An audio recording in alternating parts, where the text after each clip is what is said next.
19-20 तारखेला आलेल्या पैशाची इमान राखू नका. ती लुटीची दौलत आहे. पैसा आपलाच आहे, पैसा आपलाच आहे. जरा विचार करा, गेल्या वर्षी आम्ही जर गप्प बसलो असतो तर 22-23 ला तुटलेल्या ऊसाचे 100 आले असते का?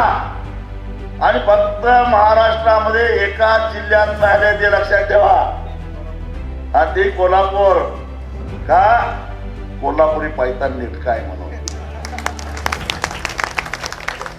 आपोआप नाही मिळाले ते.